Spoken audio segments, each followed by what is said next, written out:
Olá pessoal, hoje nós vamos bater um papo a respeito das dúvidas que vocês têm trazido para mim, dúvidas essas que chegam pelas minhas redes sociais. Lembrando, eu não consigo ler todas as questões que me apresentam, só no Instagram eu recebo cerca de 2.000 mensagens por dia. Na fanpage a gente perdeu a conta, ultrapassou, tem mais de 10.000 mensagens lá represadas, no e-mail também. Então eu não consigo responder a todos, então mais uma vez eu não estou desdenhando a você, tá bom? Se eu não puder responder, é uma limitação humana. Eu procuro dar algumas prioridades na minha vida, eu vou priorizar a minha família, né? Os meus familiares, as minhas ovelhas, né? Os meus amigos e, é claro, sempre eu vou prestigiar as vidas todas as vezes que eu tiver energia, que eu tiver força para isso.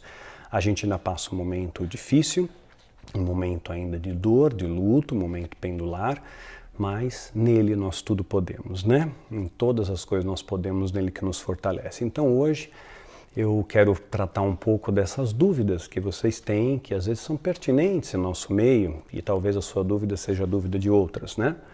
Então, uma pessoa perguntou para mim sobre o dízimo e sobre a ceia. Isso eu gravei num vídeo, na verdade em 2 vídeos. Protesto a chama que queima palha, foi anterior até ao impeachment da Dilma, e gravei também no outro vídeo Igreja Doméstica, né? De volta para casa. Dá uma olhada nesses 2 temas. O dízimo era Velho Testamento, você não vê Paulo pedindo dízimo no Novo Testamento, pedindo dízimo nas comunidades, né? Ele recebia ofertas voluntárias. Eu sei que ensinaram para você do dízimo, eu sei, né? Mas na verdade o dízimo só foi reintroduzido depois de Constantino. Antes disso, não. A igreja viveu 300 anos com ofertas voluntárias que eram depositadas aos pés dos apóstolos. E o que eles faziam? Distribuía com cada um que tinha necessidade.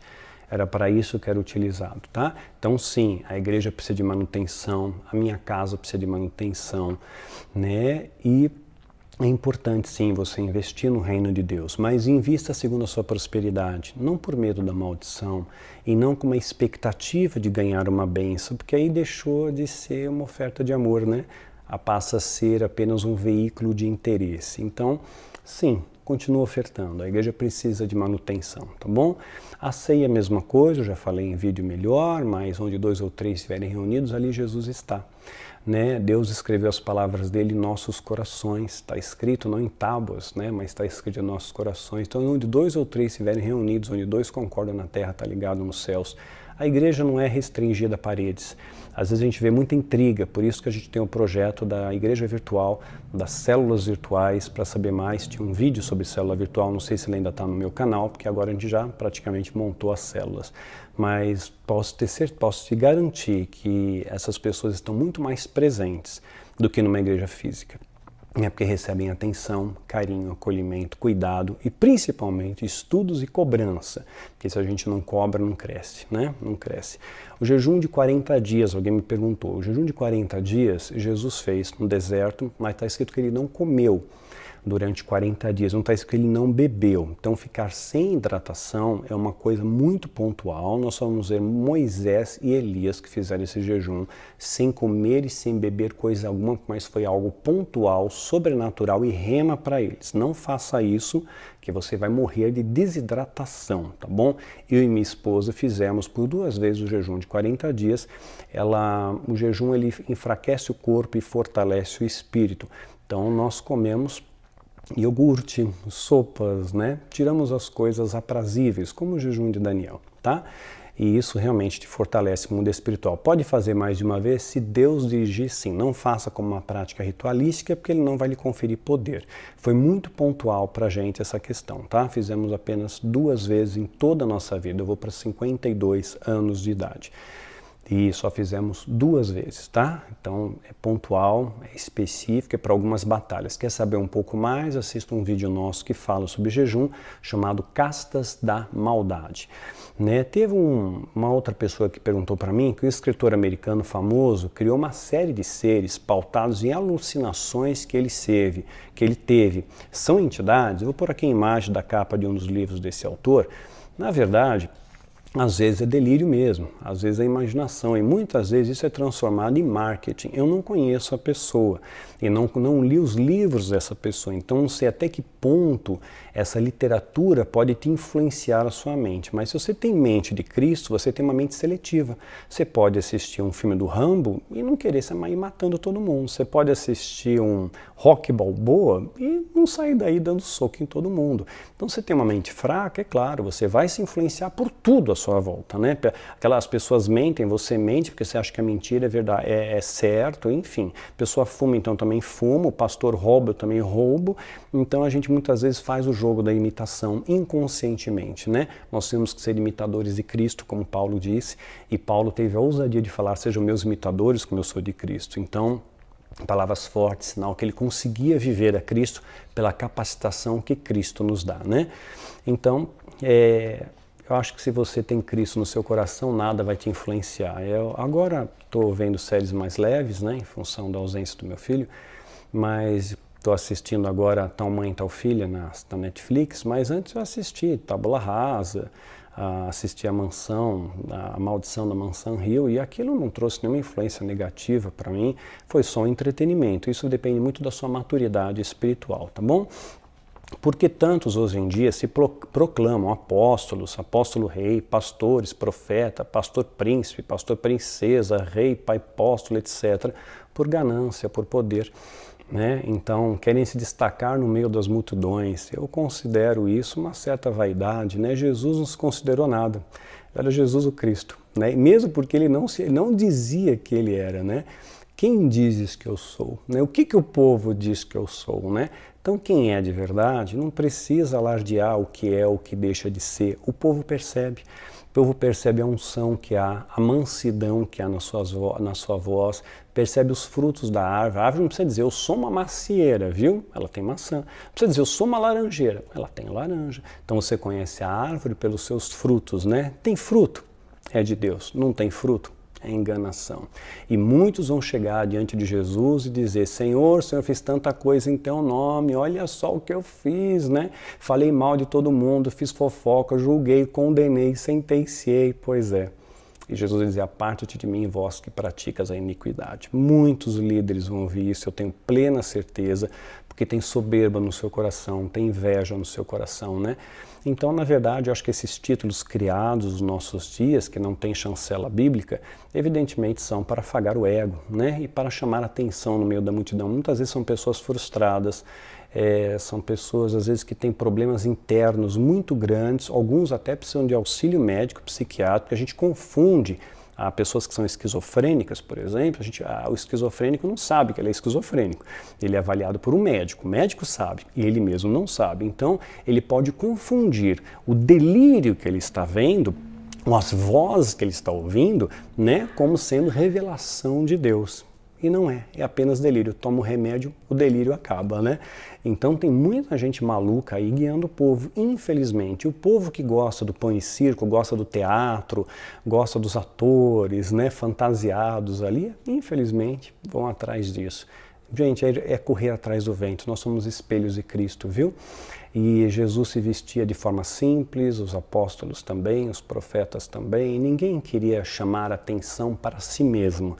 Até a Bíblia fala que Jesus não tinha boa aparência para que as pessoas não se vangloriassem dele, não buscassem ele pela aparência, né? Então, os verdadeiros homens e mulheres de Deus, eles são simples de coração, eles são humildes de coração, eles choram com os que choram, eles abraçam, eles acolhem, eles não criticam, não falam mal, eles são contra o pecado. Sim, o pecado, sim, Jesus expulsou os mercadores do templo com ira, com fúria, né? Mas os verdadeiros homens de Deus ao seu redor vão pregar e anunciar o amor, como Paul Washer, como David Wilkerson, né, como John Piper, como tantos outros aí que eu vejo que procuram se esforçar a ter uma vida cristã correta, sem exageros, sem maluquice, sem reteté, sem unção disso, unção daquilo, sem promessas falsas, né? Então, o nosso rei, o nosso grande rei, ele age como um camponês, simples, humano, mas que acolhe. Né? Nosso rei, ele chora com os que choram, Jesus chorou, ele ama, ele aconselha. E hoje outra pergunta também é por que o número de suicídios no mundo tem acontecido tanto? Porque falta de sabedoria, né, da igreja, pela falta de conhecimento nós perecemos, Oséias 4:6. Quem está em sofrimento precisa de acolhimento e muitas vezes a igreja, que deveria ser um celeiro de amor, em vez de acolher, critica o que não conhece, acha que é frescura, acha que é preguiça, acha que é demônio e não oferece tratamento. O que eu recebi de e-mails e mais e-mails, e filhos de pastores, e esposa de pastores, dizendo, puxa, eu sei que eu tenho um problema, mas meu pastor não deixa me tratar. O sangue vai estar nas mãos dele. O sangue está nas mãos dele. Então precisa, sim, é uma doença. O cérebro é um órgão, meu irmão. Como o coração é um órgão, você acha que quem tem problema cardíaco é do demônio, não é de Deus. Quem tem problema do estômago é do demônio, não é de Deus. Quem usa óculos é do demônio, porque, né, Deus não curou a visão, né? Nem sempre Deus cura. Deus não curou Eliseu. Eliseu morreu da doença que ele tinha. Deus não curou Timóteo, que Paulo via como um filho. Lembrando que um lenço, um avental de Paulo, curava os enfermos. Mas por alguma razão Paulo não curou Timóteo. Né? Paulo não foi curado do seu espinho na carne. Né? Paulo deixou Trófimo doente, Mileto, nem sempre Deus cura, porque os pensamentos dele são mais elevados que o nosso, e nós temos que simplesmente aceitar os desígnios de Deus, porque se tudo colabora para aqueles que amam a Deus, nada fica fora desse tudo. Então é nisso que nós temos que nos pautar, né? Seja feita a tua vontade, assim na terra como no céu. E não apenas uma frase, mas viver essa frase. Viver é mais difícil do que falar, eu posso garantir a vocês. Seja feita a tua vontade, Pai. Tem momentos que corta o coração, que sangra, que a gente faz um monte de sis e um monte de porquês. Mas quando você aceita a vontade de Deus, Deus traz paz no seu coração, Deus traz força. Firmou, você está sobre a rocha, né? Sobre a rocha. Nós temos muitas vezes dificuldade de entender a dor do próximo, dor que às vezes você não sente. Isso é empatia. Então estenda a mão, aponta o dedo, abrace mais. Uma pessoa perguntou para mim se o livro do meu filho poderia virar um filme, como Os 13 Porquês. É diferente dos 13 Porquês, que parece que faz mais uma apologia ao suicídio e incentivou muitos jovens a se matarem. Eu espero que o livro do meu filho, se um dia virar filme, mais ou menos ele vai ser traduzido em vários idiomas, venha trazer fortalecimento aos jovens que estão lutando, venha proporcionar alternativas, estratégias para continuar lutando, para lutar pela vida, para... a solução para a vida não é a morte, mesmo porque o suicida ele não procura a morte, ele procura o alívio da dor. E é uma dor muito profunda, é uma dor na alma, é uma dor que a gente não enxerga, uma dor que nós não compreendemos. E o Michael conseguiu expressar muito bem essa dor. Uma das frases que ele utilizou, que me chamou muita atenção, foi que a depressão, pai, me levou tudo. A depressão me levou meus amigos, me levou a minha vontade de estudar, está me afastando da minha família, tirou a minha alegria, a depressão levou tudo da minha vida, né? Mas não levou a fé. Até o último dia de vida, ele tinha fé e está registrado no diário dele. Claro que o diário vai ser complementado com o meu olhar de pai, o olhar da Isabela de mãe, com explicações científicas, com o prefácio de um psicólogo e com depoimentos de quem conhecia ele e com estratégias para que você possa lutar contra a depressão. Nós vamos contar histórias de papais e mamães que tiveram vitórias com seus filhos, contar a história dos filhos, narradas por eles mesmos, e histórias de perdas, né? Que Deus trouxe conforto e paz, que somente Deus pode trazer. Então você, pastor, pastora, não julgue para não ser julgado, sabe? Quem está de fora tem essa simplicidade, simplesmente julgar. O muçulmano vai para o inferno, o suicida vai para o inferno, aquele vai para o inferno, espírita vai para o inferno. Nós não sabemos mensurar o amor de Deus, porque nós não amamos como Deus. Simplesmente no amor em nosso meio há muito egoísmo, há muita vaidade, há muito orgulho em nosso meio, né?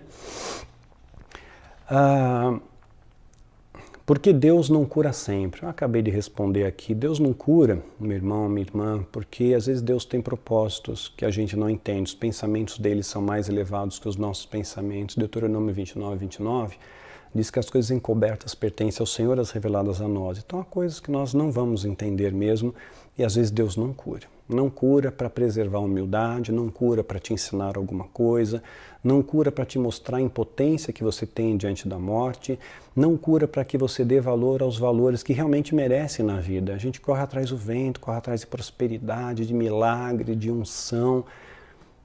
E o que vale muito mais é o amor, é o abraço, é o acolhimento, é enxugar as lágrimas. Digo e repito, quando meu filho fazia o cut, eu enxugava o braço dele, limpava, Enquanto eu limpava, eu conversava com ele, não criticando, mas sabendo por que você fez isso, o que você sentiu, em que eu posso te ajudar. Me chama para estar junto com você, para orar com você, para orar por você. Infelizmente, ele não aguentou a dor e partiu, né? E não cabe a nós julgarmos. Ele nasceu no dia 15 de fevereiro de 2003, num sábado pela manhã. Ele nasceu por volta entre 8 e 9 da manhã. Foi o período que durou a cesárea. Isabela teve que fazer cesariana. E ele faleceu no dia 22 de dezembro de 2018, viveu 15 dias, 10 meses e 7 dias. E ele faleceu também num sábado, às 8h10 da manhã. Mistérios de Deus, mas eu tenho a plena certeza que a dor dele cessou, eu tenho a serenidade que eu como pai, Isabela como mãe, fizemos o melhor que nós podíamos. A dor maior é quando você é omisso, é quando você não faz, é quando você não luta, né? Como é que você pode vencer sem lutar? É quando a gente simplifica as coisas e acha que a oração resolve tudo, mas às vezes precisa de suporte medicamentoso, precisa de terapia, e nós fizemos tudo o que nós podíamos, mas também precisa ter o engajamento de quem está participando disso.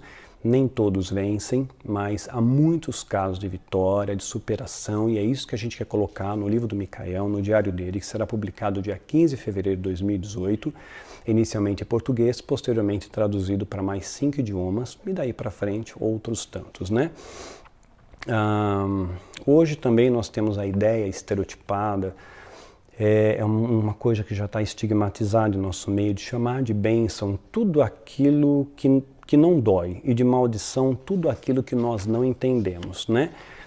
Então, realmente é um estigma achar que tudo que é mal vem do diabo ou é castigo de Deus, e tudo que é bom vem de Deus e é coisas positivas. Só que Jó perdeu tudo, não foi permissão de Deus, né? Elias pediu a morte, Sansão se suicidou, e teve gente, não, Sansão não se suicidou, ele só queria matar os filisteus. Percebe a fala dele? As pessoas simplesmente repetem, não conhecem Bíblia, e repetem o que o pastor ou a pastora fala. Pastor falou, está falado, mas ninguém checa a fonte. Busca a fonte antes de falar alguma bobagem, né? Seja sábio. O sábio, a sabedoria do sábio consiste em saber que ele não sabe. Nós sabemos em parte conhecemos, em parte profetizamos, não sabemos tudo, quem sabe tudo é Deus, né? Sansão sim se suicidou, ele estava deprimido, ele foi preso, ele estava sofrendo uma sentença terrível, seus olhos foram tirados, ele pede a Deus força mais uma vez e ele fala que eu morra com os filisteus, que eu morra. Ele sabia que ia morrer. Então ele empurra as colunas e ele morre, ele foi suicida e homicida no mesmo dia. Está entre os heróis da fé, assim como Raabe está entre as heroínas da fé, e os religiosos do nosso século certamente não permitiriam Raabe estar lá, como também estariam com pedra nas mãos para apedrejar a mulher adúltera que Jesus defendeu, afinal eles estavam amparados pela lei. A nossa visão é muito deformada, nós não conhecemos o amor. Quando eu falei da árvore do conhecimento do bem e do mal, no vídeo anterior até, em outro vídeo, o homem, quando come da árvore do conhecimento do bem e do mal, ele tem um vislumbre de bem e do mal. Ele não conhece a profundeza e nem extensão de bondade ou de maldade. Ele apenas tem um conhecimento do que é bom, do que é mal. Mas não entendemos a plenitude disso. Por isso, quando Paulo vai ao terceiro céus, ele diz que ele escutou palavras inefáveis, que ao homem não era lícito falar, porque o homem não entende. Jesus chegou a dizer, não sou daqui, eu sou do céu. Eu não posso falar as coisas espirituais para você, porque vocês não entendem nem as da carne. Como é que eu posso explicar, né? Então são mistérios que nos envolvem, nos cabe respeitar e acreditar que Deus é maior, que Ele sabe o que eu não sei, que a gente não usa nem 10% do cérebro, nós somos vermes aqui, somos medíocres, conhecemos em parte, vemos como espelho, vemos em parte apenas. E quando a gente vê como espelho, muitas vezes a gente vê a nós mesmos, a gente vê a nossa arrogância, a gente vê a nossa prepotência, a gente se vê no espelho, né? Mas um dia você vai se ver no espelho de Deus e talvez o olhar te surpreenda a olhar como você é aos olhos de Deus, né? Então não brinca com Deus. A gente fica questionando, eu falei da casa que foi construída na rocha ou na areia, a tempestade veio para as duas, mas a casa que estava na rocha se manteve em pé. É isso que faz a diferença de ser cristão de verdade ou não cristão. Você suporta a tempestade, a chuva cai para todos, para os ímpios e para os não ímpios, para os justos, né? Então, o Deus vai estar com você nas piores tempestades, nas noites mais escuras, no vale da sombra e da morte. Deus, ele não está só nas partes boas da sua vida, está nas partes ruins também dela. E muitas vezes Deus permite para que você cresça, porque a dor traz sofrimento, porque sem o sofrimento você não dá valor às coisas que você tem que dar valor. Hoje a gente fica perseguindo vento, perseguindo dinheiro, perseguindo cura, milagre, unção, profecias, e não é isso que é feito a vida. Jesus não colocou isso como estribo do seu ministério, como esteio do seu ministério público. Todo o discurso de Cristo era pautado em amor, amar a Deus e ao próximo como a ti mesmo. E nós estamos tão distantes desse amor. Quando a gente se ofende, quando a gente se calunia, quando a gente fala mal um dos outros, quando a gente não age como cristão, a gente não se une. Nunca na Terra a igreja esteve tão desunida como nos nossos tempos. E o local mais difícil de se encontrar a Deus, muitas vezes, é na igreja. Nós encontramos Deus em pequenos ministérios, em grupos pequenos que se afastaram das igrejas, estão se reunindo nas casas, como era na igreja primitiva, como eu já falei também no vídeo, igreja doméstica, de volta para casa. É ali que está Deus, porque agora o Deus do nosso século é dinheiro, virou dinheiro, virou mamon. Esse é o Deus do nosso século, virou prestígio, virou fama, né? Então quanto mais famoso eu for, eu posso falar uma abobrinha, vou ser polêmico ou polêmica, vou falar uma besteira aqui só para ganhar o holofote, para ganhar a vitrine. Deus está vendo, e Deus é o justo juiz, tá bom? Então, o significado da vida, da nossa passagem na Terra, não é como o que vai definir, na verdade, para onde você vai, não é como você morre, mas é como você vive. Deus vai cobrar isso de você. Então, esse é o significado da vida, né? As nossas buscas, muitas vezes, mudam a nossa dor. Quando você está buscando de fato a Deus, você busca amor, você transforma, né, essa dor, transforma a perda, transforma os seus valores. A sua mente muda, a sua fé muda. As perdas e o sofrimento faz você mudar seus valores, né? Então vai mudar seus valores, né? A sua mente, a sua fé. A dor nos faz crescer e faz te ver aquilo que você não via antes da dor. É o que eu costumo dizer, há tempestades que te levam para praias que você jamais chegaria sem antes tivesse a tempestade, né? Nós passamos a dar valor às coisas essenciais que nós chamamos de banais. Um abraço. Sabe aquele abraço de verdade? Meu filho tinha uma marca, e todos os depoimentos que fizeram dele, pessoas que realmente conheceram, ele dava um abraço apertado, um abraço de verdade, que se preocupava com as pessoas, que não tinha preconceito com o ser humano, não importava quem fosse, ele tratava bem do faxineiro ao presidente. Ele era alegre, era feliz até que a doença o acometeu. Ele viveu 14 anos aqui e deixou marcas profundas, né, e para todos que conviveram a ele. Então uma das marcas que ele tinha era esse abraço apertado, genuíno, dizer, poxa, eu te amo, eu estou do teu lado, eu gosto de você, né? Essa é uma das marcas. Nós nos tornamos mais espirituais na dor, mais próximos de Deus, mais próximos do céu. Porque esse mundo tenebroso não é digno de pessoas assim, de pessoas que são iluminadas. Sabe, parece que Deus leva, né? Como levou Eliseu, levou Moisés, levou tantas pessoas, Enoque, e essas pessoas a gente para e pensa, puxa, partiram cedo, mas acho que Deus poupa você do dia mau. Então, pensa que Deus conhece na sua onisciência todas as coisas, e às vezes Ele sabe que lá no futuro você ia passar uma dificuldade, Ele sabe, nós não sabemos, então Ele está trazendo o livramento. Por isso que a Bíblia diz em tudo dai graças, nada fica fora desse tudo. Eu sei que é difícil. Mas a partir do momento que você aceita e dá graças, esse pêndulo começa a diminuir o volume, começa a diminuir a força. Há dias que eu estou bem, há dias que eu não estou bem, há dias que eu choro muito, há dias que, enfim, eu faço muitas reflexões.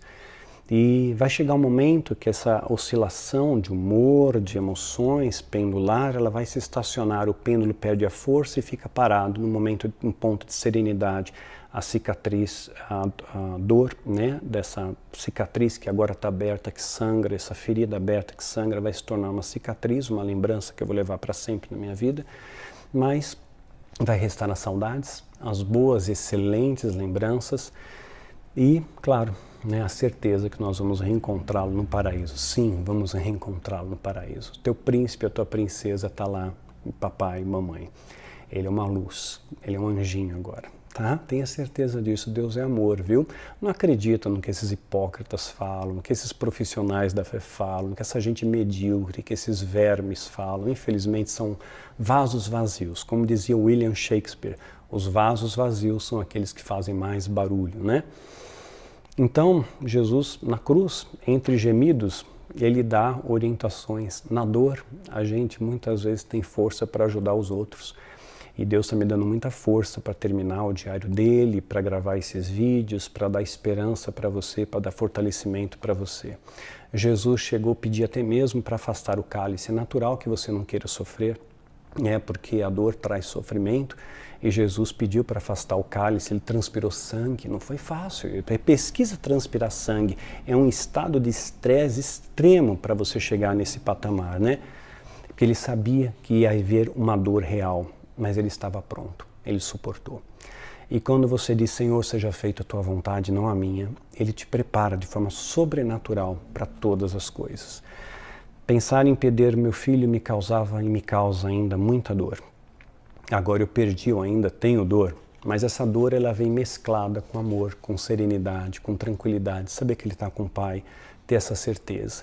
No começo era uma dor mais insuportável, uma dor dilacerante, mas eu ainda estou em pé, porque Deus está curando essa ferida através das suas preces, das suas orações, dos seus joelhos dobrados e das suas mãos estendidas que estão nos ajudando muito a honrar os nossos compromissos, a pagar o aluguel, a comprar mantimento para casa, a ração dos nossos bichinhos e tudo mais, né?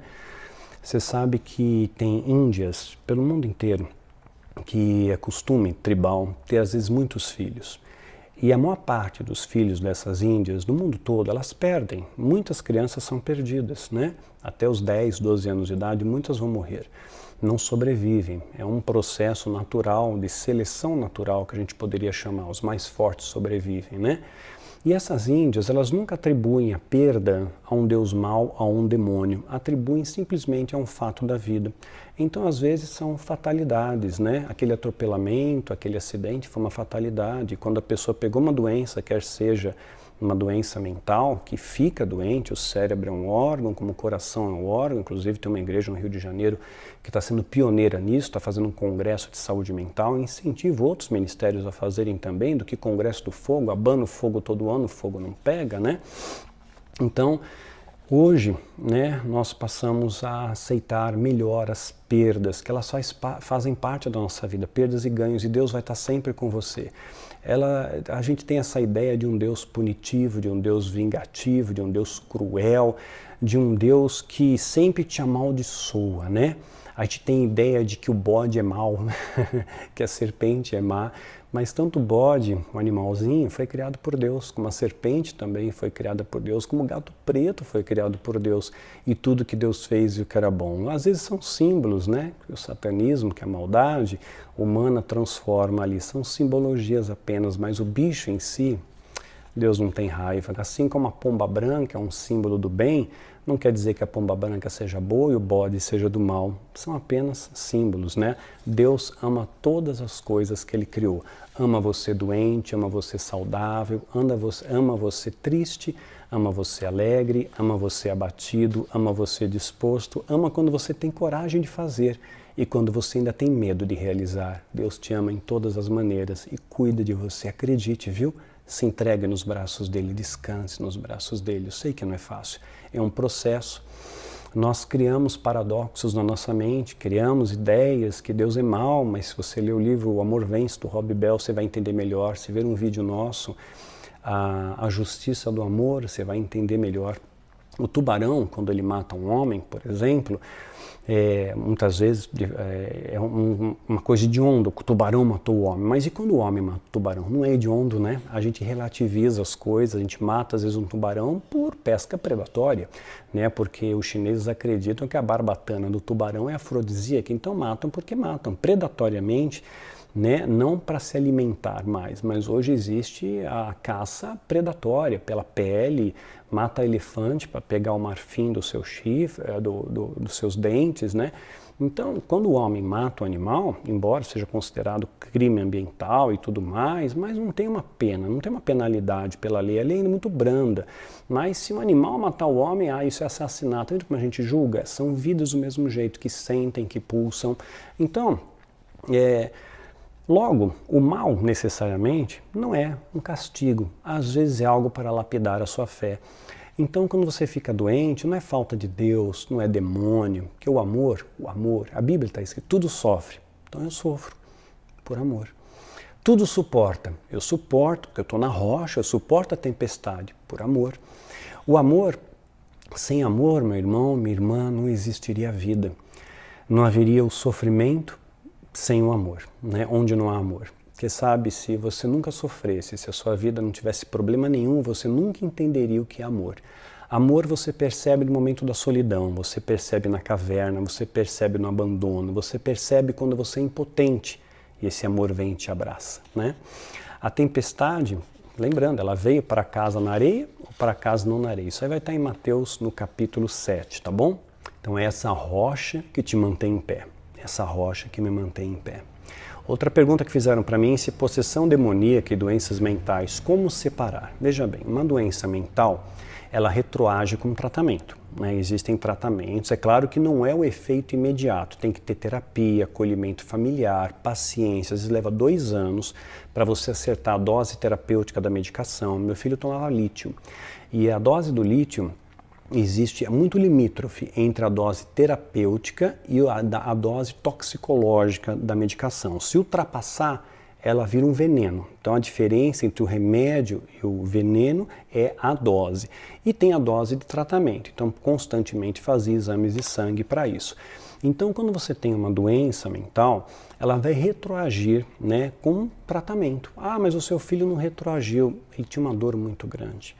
Ele não tinha demônio, né? Nós oramos por ele, oramos com ele, ungimos o quarto dele, pedimos a cura. Muitas vezes eu pedi para que a dor dele fosse transportada para mim. Não era demônio. Eu conheço um demônio quando eu vejo. Eu já vi nos olhos mais de uma vez. Meu filho não tinha demônio, ele tinha uma doença.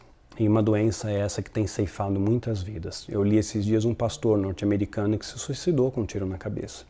Aqui em São Paulo, só esse ano, acho que 2 ou 3 pastores se suicidaram até o presente momento. Não é falta de Deus, é simplesmente uma doença que às vezes a pessoa não suporta, porque o pastor tem que sofrer calado. Se ele contar para a igreja que ele está com depressão, ele tem demônio, ele não tem autoridade para ministrar o culto, ele está possuído. Ignorância do povo, burrice do povo. Oséias 4:6, meu povo perece porque lhe falta conhecimento.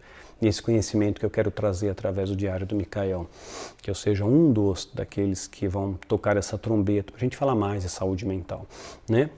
Liga 188 CVV, tem um projeto que eu achei bonito do Augusto Cury, Você é Insubstituível, é um curso grátis que ele está dando 30 aulas, claro, não te forma em terapeuta, tá? Mas vai te fazer entender melhor a dor de quem está sofrendo depressão, ou tem esquizofrenia, síndrome do pânico, borderline e tantas outras doenças cerebrais, tá bom?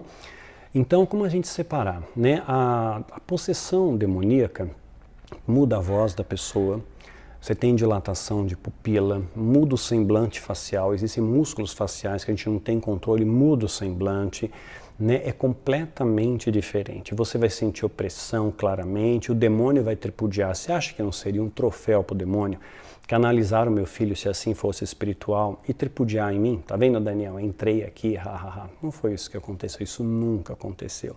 Na verdade, ele só chorava de tristeza, a gente abraçava, enxugava as lágrimas. E mesmo quando ele tinha crise de agressividade, a gente abraçava, filho, nós te amamos, nós estamos com você, não importa o que aconteça. E aquilo acalmava. O amor acolhe, o amor conforta. Até que um dia ele não aguentou mais e por amor ele deixou um bilhete. Está no diário dele. Desculpa, papa, desculpa, mama, mas eu não aguentava mais. E nós aceitamos, simplesmente aceitamos porque Deus assim permitiu. E se Deus permitiu, ele tem um propósito. Propósito esse que eu não entendo na sua magnitude, não entendo na sua complexidade, mas um dia eu vou entender porque agora eu conheço em parte. Mas um dia eu vou compreender todas as coisas. Agora eu só peço força na travessia para atravessar esse vale. E eu escolhi atravessar um campo de flores, passar mais devagar pela vida, dar mais valor às coisas que têm valor, ser mais grato, abraçar mais, perdoar mais, estender mais a mão, apontar menos o dedo. Porque a vida é como um vapor. Hoje eu estou aqui, amanhã eu não estou. Ontem eu era menino, hoje eu sou homem. Passa rápido o tempo aqui, meu irmão. Aproveite o tempo que você tem para fazer o bem, não para fazer o mal, nem para lançar peso sobre as pessoas. Tão pouco julgamento, ódio, questionamento. Para que isso, sabe? Isso não vai te levar a nada. Isso só vai te levar distante de Deus, isso sim. Quem somos nós para julgar? Né? Quem somos nós para julgar? Então, a esquizofrenia e a possessão e a doença mental é fácil. Esquizofrenia em adolescentes. Esquizofrenia é uma doença mental que você pode chegar a ouvir vozes, você pode inclusive a ter alucinações. Isso às vezes é mal interpretado como, mais uma vez, possessão demoníaca. De novo, procura um médico, procura um tratamento, um psiquiatra, uma terapeuta, acolhe, abraça, esteja do lado. Se for apenas a doença, vai sumir. 99% dos casos é doença, viu? Vai desaparecer. Infelizmente é algo cada vez mais comum por N fatores, é multifatorial isso, tá? Pode ter influência da mídia, tem um componente genético, tem os metais pesados que a gente come, no agrotóxico, nos pesticidas, no hormônio, em toda a nossa cadeia alimentar está contaminada, então é multifatorial. Não, a medicina não tem algo conclusivo a respeito, né? Mas existem tratamentos, há casos que existem equilíbrio, ou seja, a pessoa fica compensada e tem uma vida normal. É que às vezes leva um tempo, e muitas vezes o adolescente ele é precipitado, ele quer cura rápida, ele está com uma dor de cabeça, toma um remédio e passou. A depressão não é uma gripe, não é uma dor de cabeça. Às vezes leva tempo para tratar, então jovem que está me ouvindo, luta, viu? Busca o tratamento, não desista não, querido. Se você escolher partir, os seus pais vão sofrer muito, vão chorar demais por você, todas as pessoas que te amam. Eu sei que às vezes é um gesto de amor, eu vou tirar minha vida porque eu não quero mais ser um peso, não quero ver meu pai e minha mãe sofrendo, mas vão sofrer mais sem você. Pai e mãe sempre têm esperança de que as coisas vão mudar, que vão melhorar, que você vai se engajar no tratamento e vai ter melhor. E quantas pessoas que se engajam melhoraram? Não desista, persista, viu? Perguntaram sobre meus hábitos de leitura e devocional. Eu leio de tudo, eu sou eclético, é claro, em primeiro lugar é a Bíblia, mas eu leio de tudo. Atualmente eu estou lendo um livro que o Caio Fábio me deu, chamado O que o Sofrimento Ensina. E eu estou aprendendo muito com esse livro, meu colega de academia, foi lançado pela editora Planeta, pelo selo Academia, esse daqui. Então eu leio de tudo, tudo que interessa, eu retenho o que é bom, tá? Retenho o que é bom. Meu devocional é algo muito particular, onde eu oro, eu ponho um louvor, uma adoração, eu oro, eu leio a Bíblia, eu converso com o Pai, eu choro, eu agradeço, eu peço forças e Deus vai nos renovando dia após dia. Outra pergunta, se eu soubesse que eu perderia o meu filho em 2018, eu seria pai? Sim, seria, 1000 vezes. Ser pai é uma experiência maravilhosa, extraordinária, incrível. Só quem é pai sabe disso. Eu seria pai de novo, sim. Daria mamadeira, trocaria fralda, daria banho, passearia. Nós tivemos 14 anos maravilhosos, extraordinários. 14 anos onde a doença não havia se manifestado, onde nós desenvolvemos uma amizade, uma cumplicidade. Ele não era apenas o meu filho, era meu amigo, era meu companheiro, era meu parceiro, era meu confidente. Então a gente conversava sobre tudo, éramos amigos, fazíamos tudo junto, tudo em família, dávamos abraços de família, o relacionamento familiar sempre foi harmonioso. Quantas vezes vocês que me acompanham nas redes sociais, vi Isabela tocando piano, meu filho me abraçando, me apertando minhas bochechas, jogando videogame comigo. Foram momentos incríveis, maravilhosos, faria tudo de novo, tudo outra vez, sem pestanejar, sem duvidar. Não mudaria nada, porque eu sei que tudo que eu pude fazer eu fiz. Não tenho culpa nenhuma, não tenho nada que venha me atormentar. Que deixei de fazer, eu fiz tudo, né? Cenário político brasileiro, Daniel, cheio de político maçom, como é que faz aí, né? Área 51, cheia de tecnologia, tem avião invisível, a bomba atômica, armas sônicas, armas biológicas, tecnologia de propulsão e sabe-se mais o que está sendo desenvolvido na Área 51? Sim, tem isso e tem muito mais, né?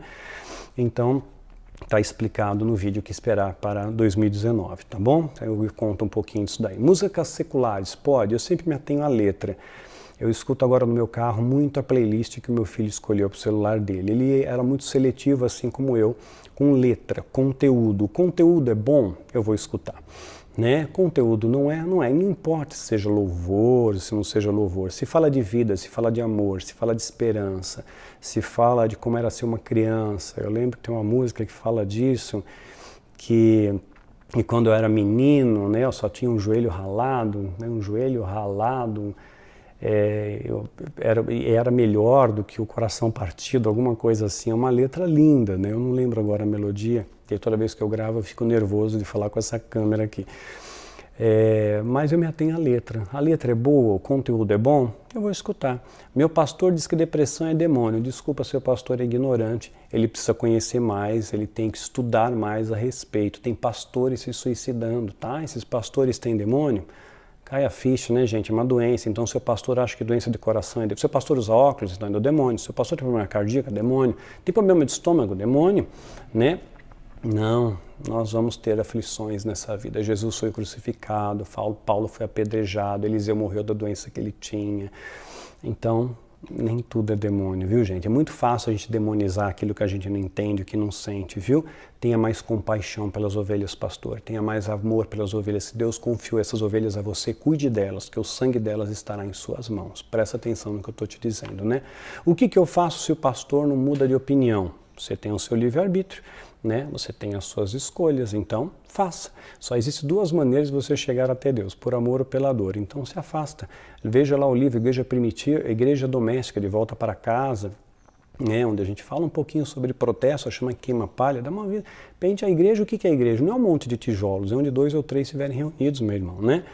Então, Hebreus 6, né? O que você tem em questão em Hebreus 6? É uma palavra tão extensa, né? Deixa eu ver se dá tempo da gente falar aqui a respeito.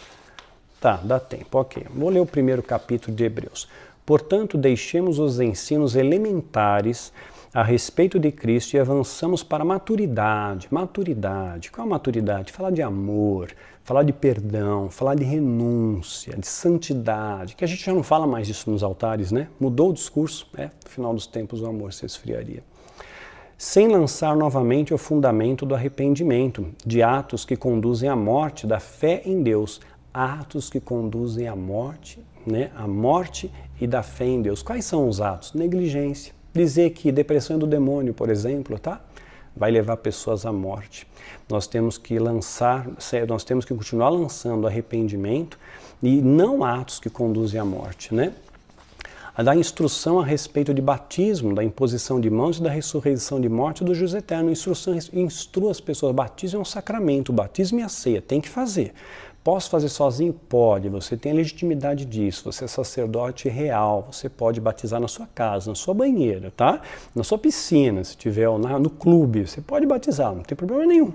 Imposição de mãos, ela é seletiva, você não vai ver ninguém pondo a mão sobre 300 pessoas, ungindo 300 pessoas, é muito delicado, a Bíblia coloca muito respeito, muita restrição em imposição de mãos, não brinca com isso, isso é coisa séria, tá bom?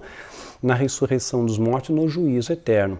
Assim faremos, se Deus permitir. Ora, para aqueles que uma vez foram iluminados, provaram o dom celestial, tornaram-se participantes do Espírito Santo. Para quem? Para quem foi iluminado, para quem se permitiu ser imerso na graça de Deus, no seu amor, na sua infinitude. Isso traz paz no coração.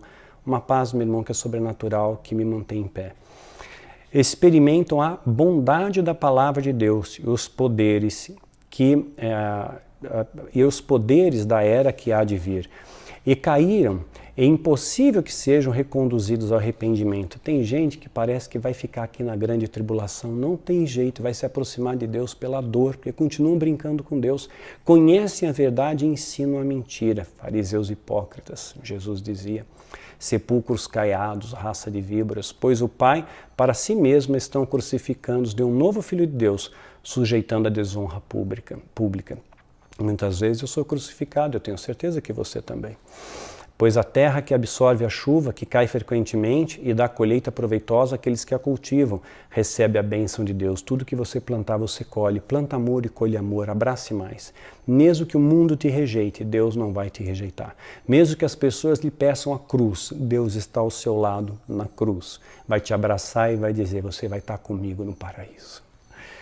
Mas a terra que produz espinhos e ervas daninhas é inútil e logo será amaldiçoada, seu fim será queimada. Igrejas que produzem espinhos e ervas daninhas que envenenam o povo, que machucam o povo, que trazem peso ao povo, pastores e líderes que trazem peso em vez de trazer o jugo leve e suave, em vez de acolher, expulsam, em vez de abraçar, apontam o dedo, em vez de falar das coisas do amor de Deus, do perdão e da graça, julgam, sentenciam e condenam. Essas pessoas estão ao anos-luz de ser pastores, pastoras, reis, príncipes, o escambau, não são nada diante de Deus. Eu oro para que essas vidas um dia tenham conhecimento divino de verdade. Amados, mesmo falando dessa forma, estamos convictos das coisas, que as coisas melhores em relação a vocês, coisas próprias da salvação. Está dizendo, não é que o mundo vai melhorar, mas você vai mudar em relação ao mundo. O mundo não vai mudar. Haverão angústias como nunca houve, nem tampouco haverão de haver. O mundo vai continuar assim, queridos. Tem que mudar você. Você não pode mudar o mundo. Só Deus, no seu juízo, vai transformar essa terra. Vai sacudir essa terra e já está sacudindo. Queremos que cada um de vocês mostre essa mesma prontidão até o fim. Não hoje, não amanhã, mas até o último suspiro da sua vida. Para que tenham a plena certeza da esperança. E que essa esperança jamais morra em você. Que essa esperança da vida eterna, que da promessa de Jesus, não vos deixarei órfãos, voltarei para buscá-los. Na casa do meu Pai há muitas moradas. Que você se apegue nas promessas de Deus e que você viva Cristo na terra. Não brinca de ser cristão. Sabe, de todas as perguntas que eu recebi, eu posso sumariá-las todas nessa única frase. Não deixe de ser cristão.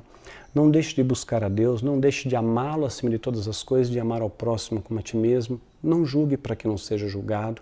Abrace mais. Aponte menos o dedo, estenda mais a mão, vamos nos ajudar. A Bíblia diz para você fazer o bem, especialmente aos domésticos na fé que são de verdade. Não estou dizendo aquele aproveitador de igreja, aquele ali que se faz de coitado, que finge que é crente. Estou dizendo cristão de verdade. Ajuda, intercede, ora, abraça, visita, faça a diferença, viu? Deus tem me ajudado. Com todas as minhas limitações, com todas as minhas fraquezas, houve 2 momentos de crise em mim. Crise de choro compulsivo. Nunca tive ira, nunca tive raiva de Deus por nada. Diante dele eu digo. Mas de choro compulsivo, de tristeza, de saudade, de lamento.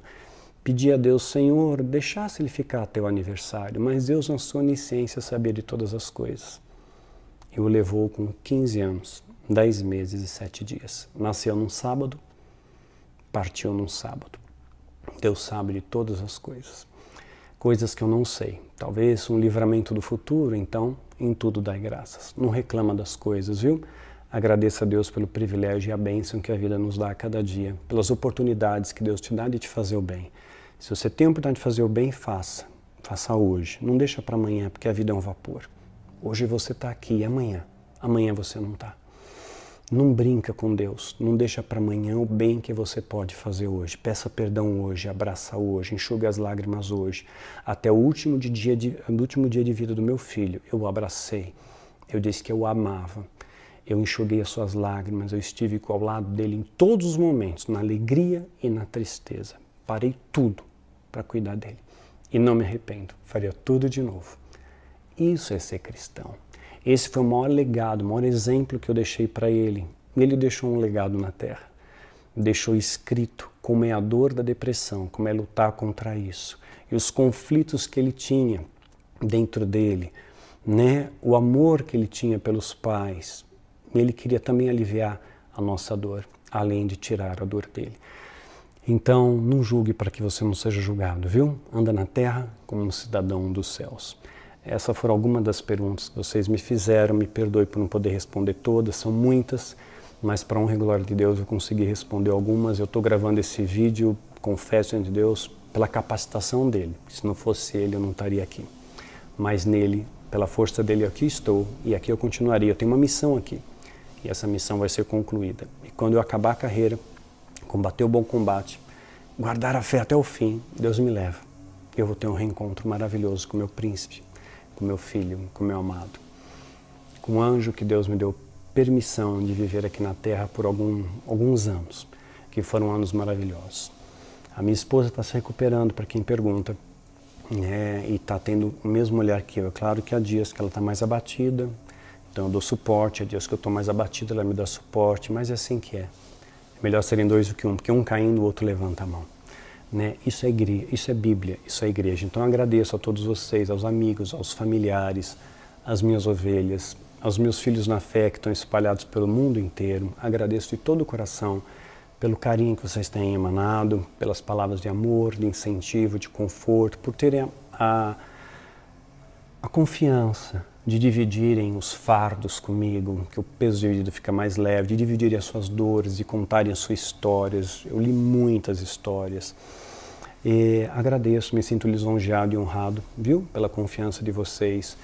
E agradeço também pelas mãos estendidas, pelos joelhos que se dobram, pelas suas orações, pelo carinho, por esse colar de proteção que vocês estão nos envolvendo agora nesse momento. Muito obrigado. Foi uma grande honra e privilégio combater um bom combate nessas trincheiras da fé, ao lado de vocês. Um dia, nós todos vamos estar reunidos novamente. Eu vou conhecer cada um de vocês. Agora eu só conheço por aqui, em parte, pela tela.